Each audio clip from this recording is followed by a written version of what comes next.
இபாதத்துக்குரிய துவா என்ன என்று சொன்னால், நமக்கு நோய் வந்துவிட்டால் அந்த நோயாளி தன்னுடைய நோய் நீங்குவதற்காக அவர் கேட்க வேண்டிய துவா என்ன என்பதை திருமறை குர்ஆனின் சூரத்துல் அம்பியா என்று சொல்லக்கூடிய 21வது அத்தியாயத்தின் 83வது வசனத்தில் இந்த துவாவை அல்லாஹ் பதிவு செய்கிறான். அன்னி மஸ்ஸனியல் துர்ரு வ அன்த அர்ஹமுர் ராஹிமீன் என்கிற துவாவை கேளுங்கள்.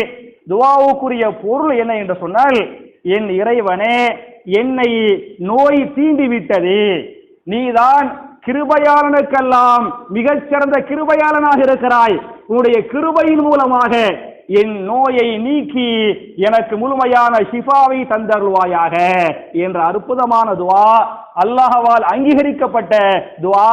நபி அய்யூப் அலைஹிஸ்ஸலாம் இந்த துவாவை கேட்டாங்க, அல்லாஹ் ஏத்துக்கிட்டான், அவங்களுக்கு அல்லாஹ் ஷிஃபாவை கொடுத்தான் என்று குர்ஆனே பேச